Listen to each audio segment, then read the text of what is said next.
আসসালামু আলাইকুম দর্শক শ্রোতা, বিরতির পর আবারও স্বাগত জানাচ্ছি আলোর পথে অনুষ্ঠানে। আলহামদুলিল্লাহ, বিরতির পূর্বে আমরা মুফতি সাহেব অত্যন্ত সুন্দর আলোচনা শুনছিলাম। মুফতি সাহেব সফল মুমিনের বৈশিষ্ট্য আলোচনা করছিলেন। একজন মুমিন হিসাবে আমাদের বাস্তবিক বা সত্যিকার অর্থে সফলতা কী এ বিষয়ে, এবং আল্লাহ রাব্বুল আলামিন পবিত্র কোরআনে পাকের মধ্যে বর্ণনা করেছেন একজন সফল মুমিনের কী কী বৈশিষ্ট্য থাকতে পারে। বিশেষ করে নামাজের ব্যাপারে মুফতি সাহেব আলোচনা করছিলেন। নামাজ যখন আমরা পড়ব তখন কিভাবে আমরা নামাজ পড়ব। এর আগেও আমরা এই প্রোগ্রামে আলোর পথে অনুষ্ঠানে মুফতি সাহেব নামাজের ফরাইদগুলা ওয়াজিবাতগুলা আমাদেরকে ব্যাখ্যা করেছিলেন কীভাবে আমরা আদায় করব। তার পাশাপাশি নামাজের মধ্যে আমাদের যে আধ্যাত্মিকতা, আমাদের মধ্যে কীভাবে আমরা খুশু এবং খুদুর সাথে আমরা নামাজ পড়ব, এ বিষয়ে মুফতি সাহেব আলোচনা করছেন। আমি যদি মুফতি সাহেবকে অনুরোধ করি আবারও যে আমরা এ বিষয়ে যদি আর একটু শুনি ইনশাল্লাহ, নামাজে আমাদের খুশু খুদু কীভাবে আসবে এ বিষয়ে যদি ইনশাল্লাহ আমাদেরকে শোনান। হ্যাঁ, ধন্যবাদ। যারা বিরতির পর অনুষ্ঠানে যোগ দিয়েছেন সবাইকে মোবারকবাদ জানাচ্ছি। আমরা আলোচনায় ছিলাম যে সফল মুমিনের বৈশিষ্ট্য আল্লাহ রাব্বুল আলামিন কোরআনে কারীমে এই সূরা আল মুমিনুনের প্রথম 10 আয়াতে বর্ণনা করেছেন। যেই আয়াতগুলো যখন নাজিল হয়েছে, সেই নাজিলের পর রাসূল পাক সাল্লাল্লাহু আল্লাহর কাছে দোয়া করেছেন, তৌফিক চেয়েছেন। তারপর রাসূল সাল্লাল্লাহু আলাইহি ওয়াসাল্লাম সাহাবায়ে কেরামদেরকে এবং কিয়ামত পর্যন্ত যারাই আসবে সবার জন্য দিক নির্দেশনা দিয়েছেন যে যে এইগুলোকে পালন করবে দাখালাল জান্নাহ, বেহেশতে যাবে। তাই আল্লাহ রাব্বুল আলামিন এই সূরার প্রথম দিকে মুমিনের 7টি বৈশিষ্ট্য বর্ণনা করেছেন। এর মধ্যে প্রথম বৈশিষ্ট্যটি হচ্ছে নামাজ সম্পর্কে। যেহেতু ঈমানের পর মুমিন হওয়ার পর মানুষের উপর যে ইবাদতটি মরণ পর্যন্ত অবস্থান করে তার দায়িত্ব তাকে পালন করতে হয়, সেই ইবাদতটি হচ্ছে নামাজ। সেটা হচ্ছে সালাত। আর সেই নামাজটি হচ্ছে রাসুল ইবাদা, সকল ইবাদতের মূল। নামাজটি হচ্ছে বেহেশতের চাবি। নামাজটি হচ্ছে মুমিনের মেয়ারাজ, আল্লাহর সাথে সাক্ষাৎ। তাই রাসূল পাক সাল্লাল্লাহু আলাইহি ওয়াসাল্লামের হাদিস আমরা আলোচনা করেছি যে নামাজে আল্লাহ রাব্বুল আলামিন আমরা আমাদের স্পিরিচুয়াল সাইড, আমাদের আধ্যাত্মিকতার সাইড কীভাবে আমরা মেনটেন করব, সেটাই হচ্ছে মুমিনের প্রথম বৈশিষ্ট্য। সফল মুমিনের একটা বৈশিষ্ট্য যে আল্লাযিনা হুম ফি সলাতিহিম খাশিউন, তারা তাদের নামাজের মধ্যে নম্রতা অনুভব করে, তারা ধীরে স্থিরে নামাজ আদায় করে। অর্থাৎ নামাজের মধ্যে তারা অঙ্গকে নাড়াচড়া করে না, শুধু অঙ্গকে নয়, মন দিয়ে তারা ইচ্ছাকৃতভাবে অন্য কিছু চিন্তা ভাবনা করে না। নামাজে তারা পূর্ণভাবে তার তন ও মন নিয়ে, অর্থাৎ তার শরীর এবং তার দিল উভয়টা দিয়ে আল্লাহ রাব্বুল আলামিনের ইবাদতে দাঁড়ায়। রাসূল পাক সাল্লাল্লাহু আলাইহি সাল্লাম একদিন এক সাহাবীকে দেখলেন, একজন মানুষকে তিনি দেখলেন নামাজ পড়তেছেন, এবং নামাজের মধ্যে তিনি কি করতেছেন, তার দাড়ি নিয়ে খেলা করতেছেন। একজন নামাজে দাঁড়িয়ে দাড়িকে অনেকে এভাবে করেন, অনেকে নামাজে দাঁড়িয়েছেন কতক্ষণ পর তার লেবাসকে ঠিক করতেছেন, এইভাবে সুন্দর থাকতেছে কিনা, অথবা আবা লাগিয়েছেন সেই আবাকে ঠিক করতেছেন, এভাবে নামাজের মধ্যে তিনি আছেন। রাসূল পাক সাল্লাল্লাহু আলাইহি ওয়াসাল্লাম এমন অবস্থা দেখেছেন, সেই সময়ও দেখেছেন। সেই সময় যখন দেখেছেন রাসূল পাক সাল্লাল্লাহু আলাইহি ওয়াসাল্লাম তখন সাহাবায়ে কেরামদেরকে বললেন। রাসূল পাক সাল্লাল্লাহু আলাইহি ওয়াসাল্লামের মানুষদেরকে ভুল ধরিয়ে দেওয়ার পদ্ধতি অত্যন্ত মনোরম, অত্যন্ত সুন্দর পদ্ধতি ছিল। রাসূল সাল্লাল্লাহু চাইতেন না অন্য কাউকে ডাইরেক্টলি তাকে লজ্জিত করতে। তাই রাসূল পাক সাল্লাল্লাহু আলাইহি ওয়াসাল্লাম জেনারেলি সাধারণভাবে বিষয়টি বলে দিতেন। তখন রাসূল পাক সাল্লাল্লাহু আলাইহি ওয়াসাল্লাম বলে দিলেন, লাউ খাশা হাজা, লাউ খাশা কলবা হাজা, ওই ব্যক্তিটির যদি কলবটি খুশু হতো, কলবটি যদি নরম হতো, শান্ত কলব হইতো, তাহলে সেই ব্যক্তি খাশাতিল জাওয়ারিহ, তার বাহ্যিক দিকটাও নম্র হয়ে যেত। নামাজের মধ্যে সে তার দাড়ি নিয়ে খেলা করতো না, নামাজের মধ্যে তার কাপড় নিয়ে খেলা করতো না, কোনো অঙ্গ নিয়ে, আঙ্গুল হোক অথবা যে কোনো কিছু হোক। কেউ কেউ আছে নামাজে লাগার পর হাত দিয়ে যখন বসেন তখন আঙ্গুল দিয়ে এই ফ্লোরের মধ্যে এভাবে, অথবা কাপড়কে এইভাবে করতে থাকেন। এই সম্পূর্ণ বিষয়গুলো হচ্ছে নামাজে খুশুর খিলাফ। এটা করলে খুশু হবে না নামাজে। খুশু হচ্ছে যেভাবে আপনার ভিতরটি শান্ত থাকবে, প্রশান্ত থাকবে, তেমনিভাবে আপনার বাহ্যিক দিকটি, শরীরটিও নড়াচড়া করবে না, অযথা নড়াচড়া করবে না। এইটার নাম হচ্ছে খুশু। আর এদেরকেই আল্লাহ রাব্বুল আলামিন জানিয়ে দিচ্ছেন যে সফল মুমিন ওই মুমিন আল্লাযিনা, যারা নামাজের মধ্যে তারা নম্র থাকেন, তারা শান্ত থাকেন, নড়াচড়া করেন না, এদিক ওদিক তাকান না। আমরা ইতিপূর্বে কয়েকটি হাদিস আমরা আলোচনা করেছি যে চাওয়া হয়েছে, এর কারণে খুশুর কয়েকটি অর্থের মধ্যে একটি হচ্ছে চাওয়া, ভিন্ন দিকে চাওয়া থেকে বিরত থাকা, একটি হচ্ছে অঙ্গ নিয়ে খেলা করা। তাই এই জন্য মসজিদের ইমাম সাহেবগণ নামাজের আগে আরেকটি শব্দ বলেন যে আপনারা দয়া করে মোবাইলকে, ফোনকে বন্ধ করুন।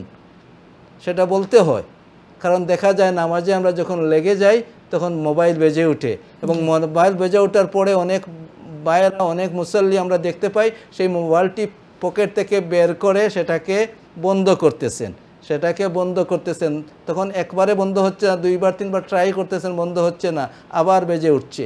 এই সবগুলো বিষয় আল্লাহ রাব্বুল আলামিন আমরা যেভাবে নামাজ পড়ব চাচ্ছেন সেই তার সাথে বৈপরীত্য দেখা যায়। কারণ আল্লাহ চান আমরা যখন নামাজে খাড়া হব আমরা খুশুর সাথে খাড়া হব, অর্থাৎ আমাদের কলবটি শান্ত থাকবে, বডিটি শান্ত থাকবে, একমাত্র আল্লাহ রাব্বুল আলামিনের দিকে আমরা মতওয়াজ্জা থাকবো এবং নামাজের কার্যাবলী সেইগুলোতেই আমরা ফোকাস করব।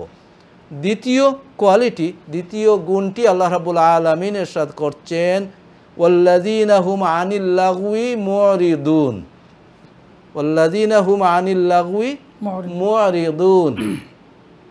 যারা লগ হচ্ছে যে বিষয়টি কোনো মানুষের জন্য ক্ষতিকর দুনিয়া অথবা আখিরাতের জন্য, সেটা হচ্ছে অপচয় করা লগ। তেমনিভাবে যে বিষয়টিতে দুনিয়া অথবা আখিরাতের কোনো বেনিফিট নেই, কোনো ফায়দা নেই, কোনো উপকার নেই, অনর্থক কথাবার্তা থেকে তারা বিরত থাকে। অনর্থক কথাবার্তা তারা নিজেরা বলেন না, এবং অন্য কেউ অনর্থক কথা, যে কথা কারো ফায়দা হবে না, দুনিয়ার দিকের হোক অথবা আখিরাতের দিকে হোক, এই কোনো ধরনের ফায়দা হবে না এমন কথার থেকে মুমিন ব্যক্তিগণ তারা কি করেন, তারা এরাদ থাকেন, তাদেরকে মুখ ফিরিয়ে নেন। এই জন্য আল্লাহ রাব্বুল আলামিন জান্নাত নির্ধারণ করেছেন বেহেশতীদের জন্য, বেহেশত নির্ধারণ করেছেন মুত্তাকিদের জন্য, এবং আল্লাহ রাব্বুল আলামিন তাদের কোয়ালিটি বর্ণনা করছেন ওহুম আনিল লাগওয়ি মুরিদুন। দুনিয়াতে তারা থাকতে যখন অযথা কথাবার্তা তারা নিজেরাও বলতেন না, যতটুকু প্রয়োজন অথবা যতটুকু জন্য প্রয়োজন রয়েছে, কারো ফায়দা হতে পারে, দুনিয়ার ফায়দা হোক অথবা আখিরাতের ফায়দা হোক, ততটুকু তারা বলতেন। আর যেটাতে কারো ফায়দা নেই, দুনিয়ারও ফায়দা নেই, আখিরাতের ফায়দা নেই, উপকার হয় না, এই সমস্ত কথাবার্তা বলার থেকে, কথাবার্তা শোনার থেকে এখানে নিজেদেরকে হেফাজত রাখেন। তাই দ্বিতীয় কোয়ালিটি হচ্ছে, যে কোয়ালিটি ধারণ করলে আমাদের 7টি কোয়ালিটির মধ্যে দ্বিতীয় কোয়ালিটিটি হচ্ছে যে আমরা অযথা কথাবার্তা বলবো না। গল্পগুজবে যখন বসবেন, গল্পের অনেক বিষয় আছে, যে গল্পটি কোনো ইতিহাস কেউ জানতে পারবে, মিথ্যা নয়, বিষয়টা মিথ্যা নয়, এই গল্পের মধ্যে শিক্ষা আছে, কোনো একটা শিক্ষা আছে, এই গল্পগুজব করলে সেটা নিষিদ্ধ হয় না। কিন্তু এমন কিছু বিষয় যেটা শুধুমাত্র টাইম পাস হয়, সেটা শারীরিক, মানসিক অথবা মানুষের দুনিয়ার আখিরাতের কোনো কল্যাণ হয় না, এই সমস্ত বিষয় থেকে মুমিন ব্যক্তি যারা সেই বেহেশতের ওয়ারিস হবেন, বেহেশতের উত্তরাধিকার হবেন, তারা বিরত থাকবেন। তৃতীয় বিষয়টি আল্লাহ রাব্বুল আলামিন ইরশাদ করছেন ওয়াল্লাযীনা হুম লিয-যাকাতি ফাইলুন, ওয়াল্লাযীনা হুম লিয-যাকাতি ফাইলুন। আর যারা মুমিন আর যাকাত তাদের উপর যেটা ফরজ করা হয়েছে সেই যাকাত তারা আদায় করেন। এখানে আল্লাহ রাব্বুল আলামিন ইরশাদ করছেন ওয়াল্লাযীনা হুম লিয-যাকাতি ফাইলুন, এবং কোরআনে কারীমের অন্যান্য আয়াতে আল্লাহ রাব্বুল আলামিন আমাদেরকে নির্দেশ দান করেছেন আমরা নামাজ কায়েম করব, যাকাত আদায় করব। ইউকিমুনাস সালাতা ওয়া ইউতুনাজ যাকাতা, নামাজ আমরা কায়েম করব এবং যাকাত আদায় করব। এই আয়াতে কারীমায় আল্লাহ রাব্বুল আলামিন মুমিনের কোয়ালিটিতে বলতেছেন যারা সেই বেহেশতের ওয়ারিস হবেন, বেহেশতের উত্তরাধিকার হবেন, তাদের কোয়ালিটি বলতেছেন যে হুম ওয়াল্লাযিনা হুম লিয-যাকাতি ফাইলুন। যাকাত বিষয়ে সেটাকে ফাইল হয় না, সেটা করা যায় না, সেটা আদায় করা হয়। ইউতুনাজ যাকাত, ইউআদ্দুনাজ যাকাত।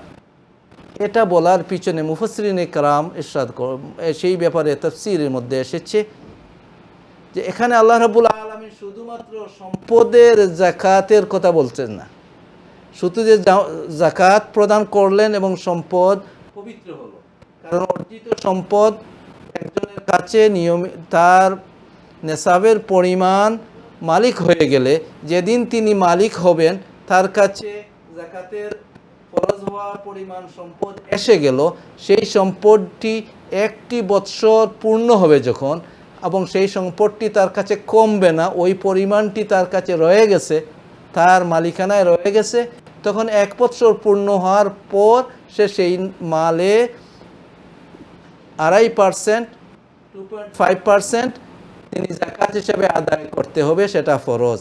কারণ ওই মালটি 1 বছর পূর্ণ হওয়ার পরেই ওই মালের 2.5% অন্যের হক হয়ে যায়, গরিবের হক হয়ে যায়, সেই নিডি মানুষের হক হয়ে যায়, সেটা ওই মানুষের মালিকানায় আর রয় না। তাই এটা হচ্ছে মালের যাকাত। যখন তিনি ওই যাকাতটি দিয়ে দিবেন তখন ওই মালটি পবিত্র হয়ে যাবে। কিন্তু আল্লাহ রাব্বুল আলামিন এই আয়াতে কারিমার মধ্যে ওয়াল্লাযিনা হুম লিয-যাকাতি ফাইলুন, তারা যাকাত করে, তারা যাকাত করে, যাকাত করা হয় না, যাকাত আদায় করা হয়। এর উদ্দেশ্য কি? মুফাসসিরিনে কেরাম বিভিন্ন বিষয় দিয়েছেন, কয়েকটি বিষয় আছে। আমরা যে বিষয়টি এখানে আজকের আলোচনার সাথে আমরা সংশ্লিষ্ট সেই বিষয়টি নিয়ে আসছি, সেটা হচ্ছে যে সেই যাকাত বলতে হচ্ছে পরিচ্ছন্নতা। যাকাতের শাব্দিক অর্থ হচ্ছে পরিচ্ছন্নতা। একজন মানুষ, একজন মুমিন, সে যেভাবে তার মালকে পরিচ্ছন্ন রাখবে, তার মালকে যেভাবে পরিচ্ছন্ন রাখবে, মালের উপর যখন যাকাত হবে সে যাকাত আদায় করে দেবে। সে অন্যায়ভাবে কারো সম্পদ জবরদখল করবে না, অন্যায়ভাবে সে সম্পদ অর্জন করবে না।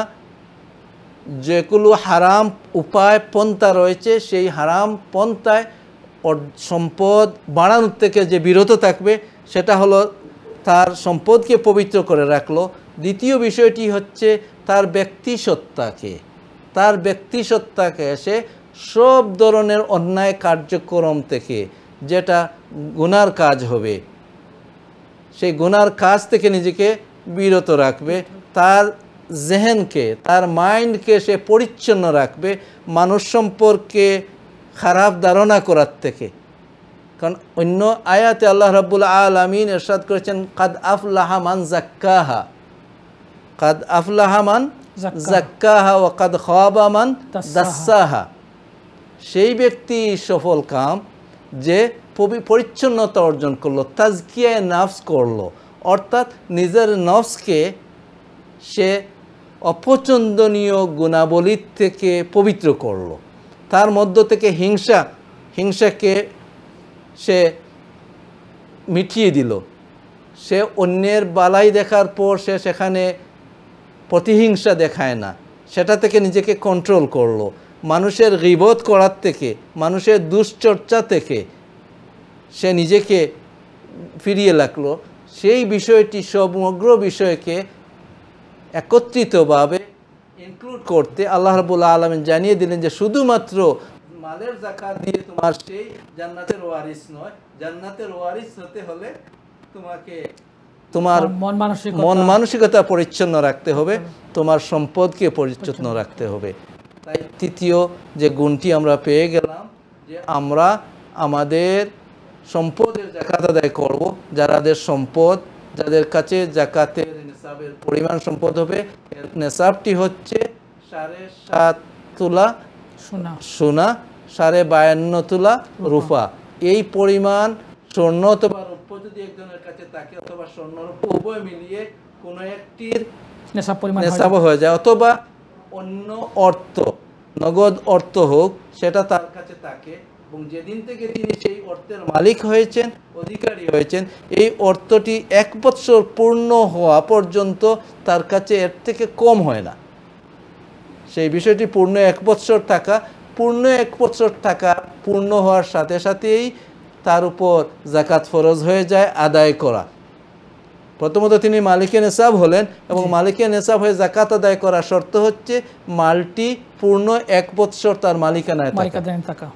যখন 1 বৎসর পূর্ণ হয়ে গেল, তার কাছে এই পরিমাণ সম্পদ রয়েছে, মধ্যখানে বেড়েছে কমেছে, কিন্তু বৎসর শেষে সেই পরিমাণ সম্পদ রয়েছে, তার উপর যাকাত ফরজ হলো, সে যাকাত আদায় করে দিল, এবং নিজেকে সমস্ত খারাপ গুণাবলীর থেকে, হিংসার দেশ থেকে নিজেকে বাঁচিয়ে রাখলো। সেই বাঁচিয়ে রাখা, তাই রাসূল পাক ইরশাদ করেছেন, মান কামা বিহিন্না, যে ব্যক্তি ওইগুলোকে পালন করলো। তাই যারা আমরা মুমিনগণ, আমরা চেষ্টা করব নামাজে যখন আমরা দাঁড়াবো, নামাজ শান্তিমতে আমরা পড়ব, নামাজে তাড়াহুড়ো করব না, নামাজে আমাদের শরীরকে নাড়াচাড়া করব না অযথাভাবে, নামাজে অযথাভাবে আমরা মোবাইল নিয়ে খেলা করব না, আমরা অযথা কথা বলবো না, অযথা কথা শুনবো না। কোনো স্থানে যদি আমরা বসি এবং দেখি এখানে এমন কিছু কথা আরম্ভ হয়েছে, বলা হচ্ছে যে কথাগুলো কারোর জন্য উপকারী নয়, ক্ষতিকরও নয়, উপকারীও নয়, ক্ষতিকরও নয়, উপকারীও নয়, এমতাবস্থায় সফল মুমিনের কাজ হচ্ছে সে তার থেকে মুখ ফিরিয়ে নেবে। মুরিদুন, সে এরাদ করে, সে সেখানে মুখ ফিরিয়ে নেয়। আর যদি কারোর জন্য ক্ষতিকর হয়, তাহলে সেটা শোনাও গুনাহ, সেটা বলাও গুনাহ। আর যেটা কারোর জন্য ক্ষতিকর নয়, কোনো ফায়দা হবে না, সেই সমস্ত কাজ থেকেও মুমিন ব্যক্তিগণ বিরত থাকেন। তাই আল্লাহ রাব্বুল আলামিন আমাদেরকে এই যে বিষয়গুলো দান করছেন, যে গাইড দিচ্ছেন, ওই গুণাবলী অর্জনে আমরা চেষ্টা করব। আর ওই গুণাবলী অর্জনে আমরা চেষ্টা করে যদি আমরা বিদায় হয়ে যাই জমিন থেকে, তাহলে কাদ আফলাহাল মুমিনুন, তখন সেই সফল মুমিনের মধ্যে আমরা পরিগণিত হব ইনশাআল্লাহ। চতুর্থত যে বিষয়টি, পঞ্চমত যে বিষয়টি, প্রথম বিষয়টি ছিল নামাজ, খুশুয়ে নামাজ। দ্বিতীয় বিষয়টি ছিল লাগবে মুরিদুন। তৃতীয় বিষয়টি ছিল যাকাতে ফাইলুন। চতুর্থ বিষয়টি হচ্ছে ওয়াল্লাযীনা হুম লিফুরুজিহিম হাফিজুন, যারা নিজেদেরকে পুত পবিত্র রাখে, যারা নিজেদেরকে অন্যায় কাজে জড়িয়ে পড়ে না। এখানে বিশেষভাবে যারা তাদের গুপ্তাঙ্গকে, তাদের নিজের প্রাইভেসিকে, যেটা আল্লাহ রাব্বুল আলামিন হালাল করেছেন এই উপায় ব্যতীত যে নিজেকে জড়িয়ে নেয় না, যারা বেবিচারে লিপ্ত হয় না, বেবিচার থেকে ফিরে থাকা, সেটা হচ্ছে সফল মুমিনের বৈশিষ্ট্য। তারপর আল্লাহ রাব্বুল আলামিন ইরশাদ করছেন,